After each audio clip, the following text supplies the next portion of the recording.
Hi there, interior design lovers. Welcome back to the Business of Beautiful Spaces, the podcast where we blend design inspiration with all behind the scenes tips and tricks you need to thrive in your business. I'm your host, Laura Thornton, and with over 27 years in this interior design game and running a 7-figure design company, trust me, I've seen it all. I want to be your interior design bestie. I want to help you build the business of your dreams, make more money, and yes, ditch the stress along the way. I've been doing this for a long time, and now I'm sharing my knowledge with all of you, my fellow designers and decorators. All I ask in return is that you like, review, and follow this podcast wherever you listen, so other designers can find us and learn more too. So grab a coffee, get comfy, and let's dive into making 2025 your best business year yet. Welcome to an episode of the Business of Beautiful Spaces. This episode is our 100th episode. From what I understand, this is quite an accomplishment. I guess I didn't realize that a lot of podcasts don't make it this far. They lose the luster, they lose the attraction, they realize how much work it is. I don't know, but I guess this is kind of a big deal. So yay to all of us that are still here and still interested in listening to this old lady chat it up. But today I want to talk about, because it is the new year, it's 2025. I mean, what hasn't gone up in the world as far as pricing? And I'm not sure if you've raised your rates, but I know I haven't raised mine and I'm about to. So that was what I want to talk about today. I want to talk about how do you figure out setting your hourly rate as an interior designer? And I think this is one of the most essential topics for interior designers. It's certainly one of the most popular things I get asked about, in addition to how to be profitable and how I charge for my time. So determining this hourly rate, even if you do not charge by the hour, understanding how your hourly rate is critical for accurately quoting your services, tracking your profitability, and ensuring your business reflects the value that you provide. It's paramount. So let's break down everything that you need to consider when determining your hourly rate, from tangible numbers to nuanced factors like your market, your ideal client, and the level of service that you bring to the table. So why your hourly rate matters. Your hourly rate isn't just about how much you charge, it's about how you communicate your value, you manage your time, and you ensure your business is sustainable. So even if you use flat rates or you're doing a square footage rate model, project-based pricing, knowing your hourly rate is really going to help you out.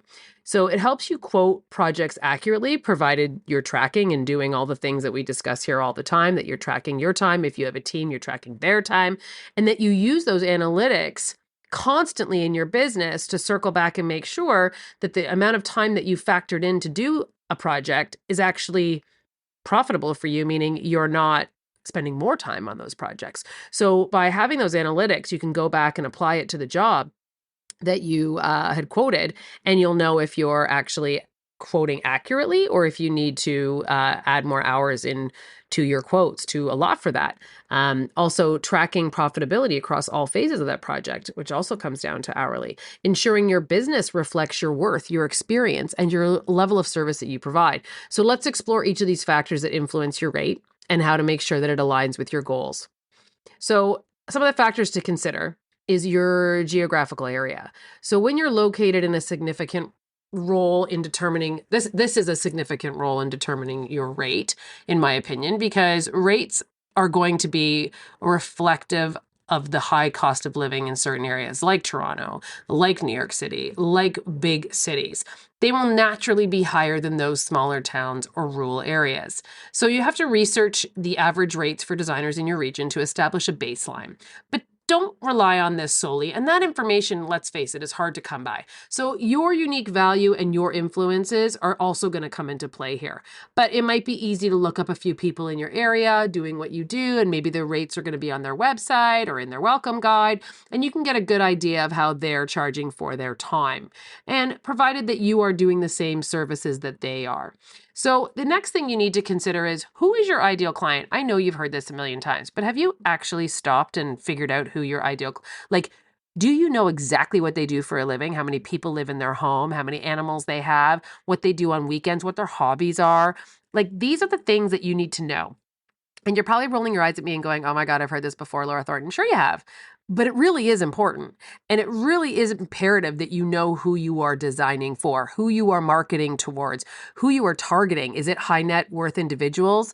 Your rate should reflect that elevated level of service, then, that attention to detail, that customization, all of those custom items that they are looking for if they're going to be paying top dollar. Does your service and the way that you present yourself and things that you do within your business reflect that?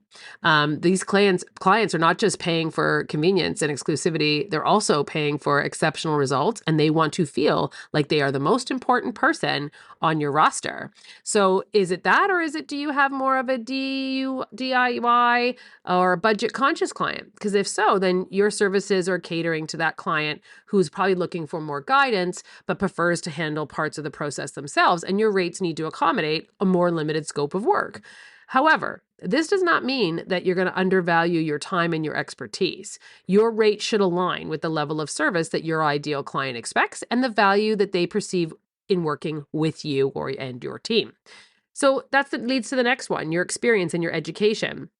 If you have decided that you want to be an interior decorator yesterday and you are going to start a new project tomorrow, then your rates are clearly going to be reflective of the fact that you haven't done this before, that you are charging clients to basically learn on their behalf. So your experience and your education are major contributors to your rate. If you haven't spent years honing your skills and attending industry-leading programs or gaining certifications, these factors should be reflected in your pricing. It doesn't mean that you don't get there. It just means that it can't start off there. So are you a seasoned designer with decades of experience and a portfolio of high-end projects? Have you specialized training and certifications? Do you belong to any accredited associations? Your expertise justifies a higher rate because it enables you to deliver that exceptional result and efficiently. So some of those small things, like eventually at some point, like I went to school and graduated in the 2000s. No, I didn't. That's not true. I graduated in the 90s. Sorry, just lied to you, but not on purpose. I graduated, I think it was 96 or 96, 97, somewhere in there. It's a long time. Is my schooling relative anymore? Probably not. I'm sure things have come a long way since then. Like AutoCAD was kind of new. I know. I hear you. I'm giggling too. It was kind of new. Clearly in 30 years, I'm sure there's some serious shortcuts that I've never been privy to, and I still kick it old school in my AutoCADs. But, there's things like that. So is it relative? Probably not. At this point, it's going to be my experience that it's going to speak volumes. No one's asking me anymore if where I went to school and what kind of schooling I had. So, but at first, I think that is something that would be factored in, especially if you're not a seasoned designer. You should be thinking about that. And I would also use that to your advantage in your marketing. Now, the level of service. What kind of service are you providing? Are you preferring? That's not even a word. Are you providing full service design? If so, that means you're managing every single detail from initial concepts to final installation. Then your rate should account for that extensive time and effort involved and in creating seamless, stressful experiences for your client. So in most cases, that's going to be a much higher price point. Or are you a consulting service and your role is more advisory, such as offering consultations and creating design plans for clients, but they're going to implement those plans it themselves? Well, your rate might even be the same amount as someone who's doing full service, but it still needs to be reflective of your expertise. It might be a little bit lower because now they have to go out and source it themselves.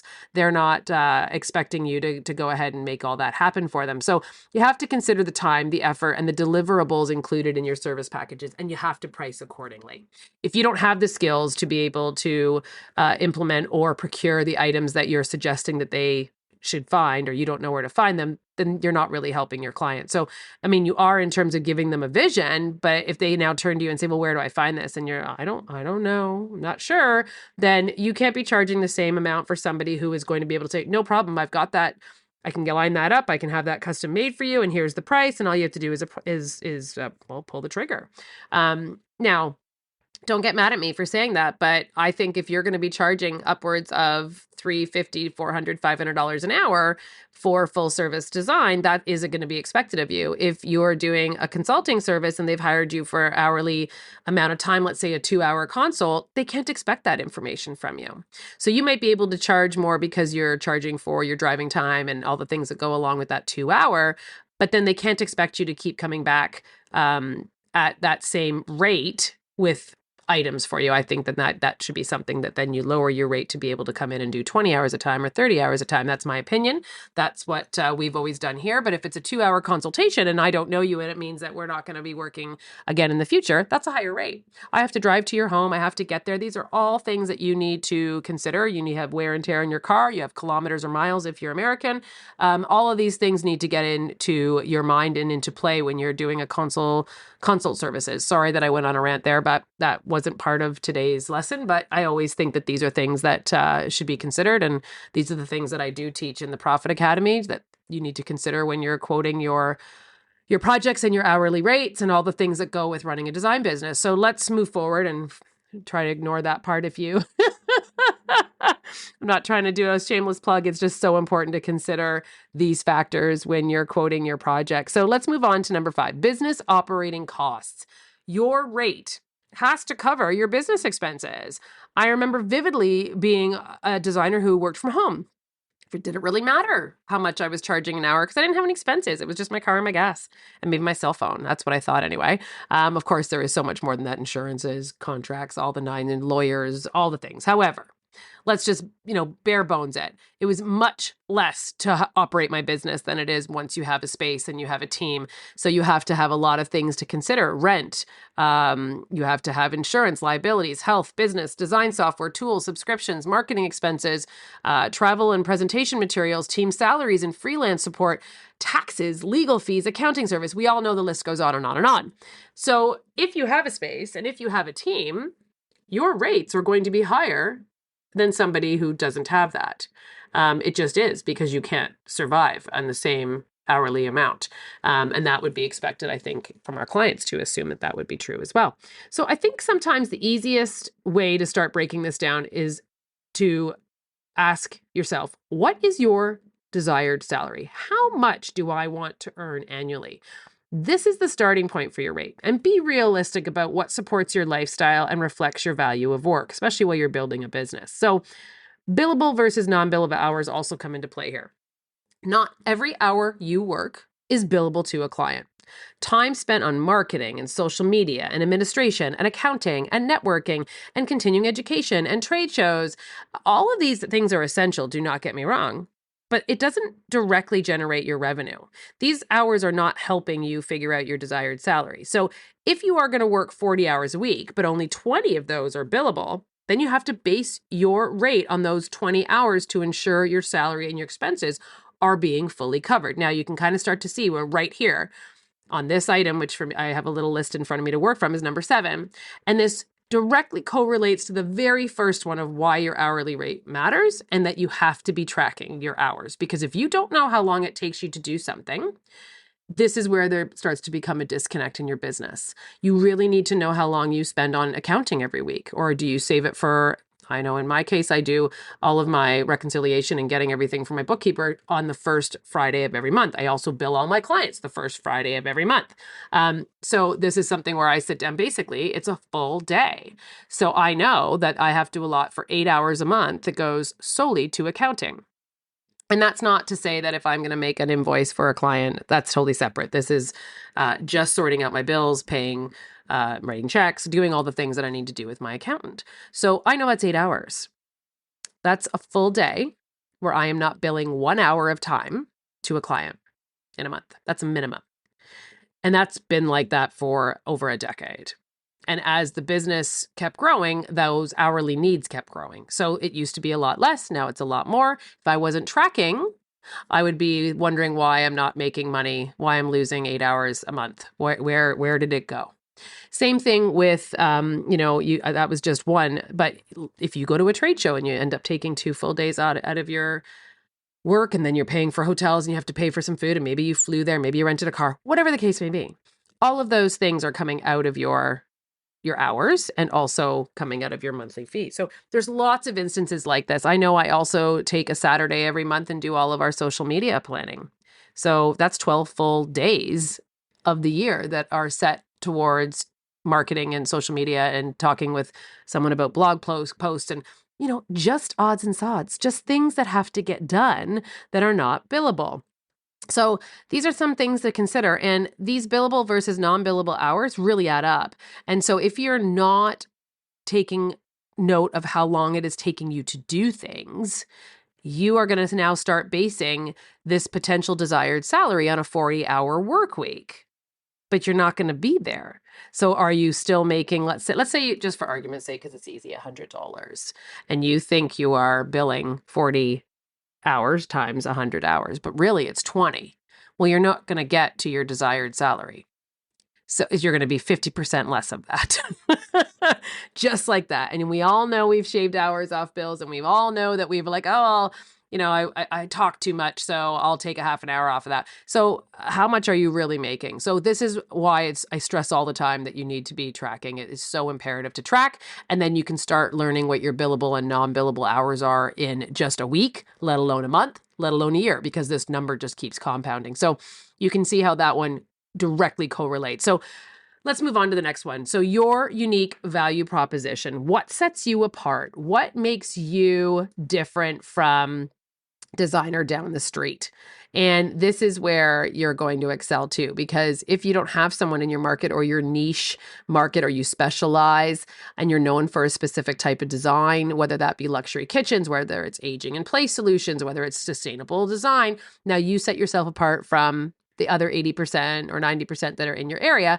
This allows you to consider upping your rates to be a little bit higher than everybody else, because A, you're in demand, and B, you are specialized. So the other thing is your portfolio. Do you have a proven track record of high quality projects that inspire trust and command higher rates? Client testimonials, huge, huge. Do past clients rave about your creativity, your professionalism, or your process, or your ability to transform their spaces into their dream homes? All of this unique value should always factor into your pricing.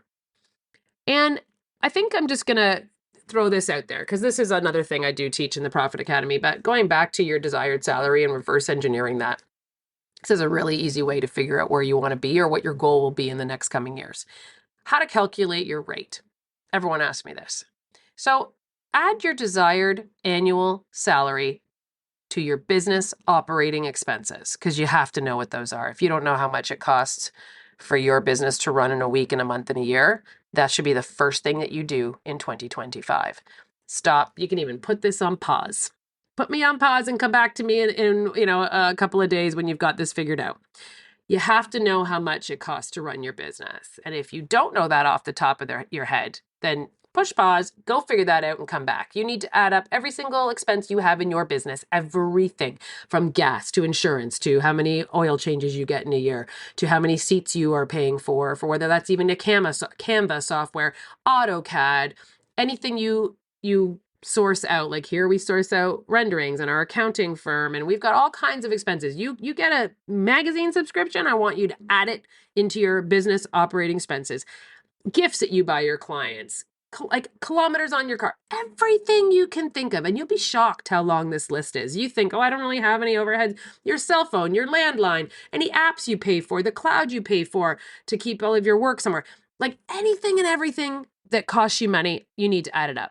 Add it up, figure out how much it is for the year, divide it by 12 so that you know how much it is every month. And if you want to break it down even further, break it down by a week. But now you need to know exactly how much you are spending to operate your business. Now you're going to add that to whatever your dream annual salary is and divide that total by your annual billable hours. Again, if you're not tracking, promise yourself you're going to start in 2025, because you're going to have a shock at the end of 2025, or hopefully you don't wait that long and you do it in 4 months, 3 months, something like that, and see where you're actually falling and how much you're actually making an hour.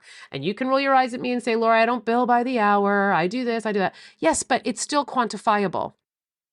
And I don't either. I don't bill by the hour anymore. I'm a flat rate, but it's all based on hours, and it's all based on knowing how much we are spending time on things. So I'm going to stop preaching about, I think you're getting it.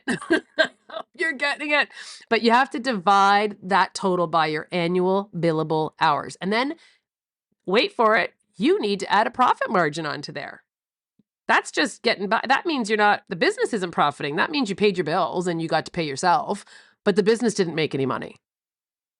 Are you having an aha moment? I hope you are, because you want to have money in the bank. And you want to be able to not worry about how to pay the taxes and how to pay. This is where it's a game changer for you. You have to add profit margin into your allotment here. So let's rewind. How you're calculating your rate. Number one, add your desired annual salary to your business operating expenses. Number two, divide the total of that number by your annual billable hours. And now I want you to add a profit margin. So where do you want to be? A good average baseline is between 20 to 30%. And you can work from there to be higher and higher. So, for example, your desired salary is $120,000 a year. Your annual business expenses are $60,000 a year, let's say. Your car, your insurance, all the things. That's $180,000. And your billable hours last year were 1,000. So we're at $180 an hour. Now we're going to add 25% profit margin. You're now at $225 an hour. So this is an example of where your hourly rate would be at $225. And now that you have the analytical data, knowing that you're tracking how long projects are taking you, you can start to build some knowledge about how many hours it typically spends you, how many typical hours you spend designing a kitchen or a bathroom or a powder room. And then you can start having really good analytics of where you land. Sometimes it might take you 30 to 40 hours. Sometimes it might take, but you're going to start billing at $225 an hour times your 40 hours. You're always going to go on the higher end to cover yourself. And this is how you're going to start being able to quote things very quickly. And this is how you're going to be able to make money in your business. You're going to want to make sure, and don't forget, to add a profit margin. You don't want to just break even. You want to have money in the bank. Otherwise, you have a job. You can go work for somebody else for $120,000 a year and have a whole lot less stress. And, you have to save your money out of that. But if you add in your profit margin, now you're building equity in your business where you can keep giving yourself a raise, or you can put that away for a rainy day or a retirement or any of those good things, or build your business and start paying someone else's salary. Lots of great places to go with that. However, that is a formula that really works to how to figure out your hourly rate. Now, I know I just said I'm going to stop preaching about tracking your time, but I just want to touch on it just a little bit, because there are simple ways that you can really track your time quite quickly. There's tools like Toggle, Harvest, Clockify. So this really helps you. And then you can allot the time on each project phase, things like that, how much time you spent on administrative tasks within that project. Because we all just think it's just the design time, but then you're not realizing that it took you 8 hours to put the presentation together in Canva or in Pages or in whatever programs you use. And then you went out and you got it printed. And then you left and picked it up. You went to Staples or wherever you live, whatever your office store is called. Then you left and you went to pick it up. Then you had it brought back to the office. Then you sat down and you made the trays with all the samples, and you made, there's so many hours that you don't realize went into making this presentation past the design phase of it, past the fun stuff. So use these tools if it's going to help you. Pen and paper is also great too, but it will really help you find gaps or inefficiencies in your process, and it will help you get paid properly. The data allows you to adjust your rates, refine your quotes so that you're actually projecting future profits, and it'll help you in all your process for your future projects. So how do you communicate your rates to your clients? When discussing rates with your clients, the key confidence is key. Focus on the value you provide. Explain how your expertise is going to save them money and ensures a beautiful, functional result. Highlight the convenience of peace of mind that you're going to bring to this process. There's your value right there. And be transparent about what's included in your pricing so that clients understand what they're paying for is more than just your time, for all the reasons that I just listed. And they are also paying for your creativity, your experience, your results, and your knowledge. So I just want to have a little bit of a final moment here, because I know I preached at you a little bit about tracking your time and I'm feeling a little guilty, but your hourly rate is more than just a number. It is a true reflection of your worth, the quality of your service, and the sustainability of your business. So by considering factors like your location, your ideal client, the level of service, the business cost, and you can set a rate that positions you for profitability and your success is all I'm asking of you in 2025. So whether you bill hourly, by project, or through flat rates, understanding your rates is the foundation of running a thriving interior design business as opposed to just running a business. Because as I mentioned, if you're just cutting by, yes, you're getting a salary, but there's no money in the business, that's not a profitable business. So take time to calculate it, track your hours, and revisit it regularly. Don't wait till the end of 2025 to do this. I want you to have this in your books as something to do. This should go under your administrative hours. And if you can look at it more often, I think power to you, it's going to benefit you. But even if you want to commit to 4 times a year, do it quarterly. It'll allow you to adjust so that you're not waiting a whole year. You can start being more profitable more quickly in 2025. So with that, I'm going to leave you. Thank you for tuning in today. My goal after this 100th episode and moving into 2025 is to give you more information like this so that you can reconsider how your business is running so that you can be more profitable in your business, not just in 2025, but moving forward. So I want you to use this as a great tool to grow your business sustainably and confidently. So until next time, happy designing.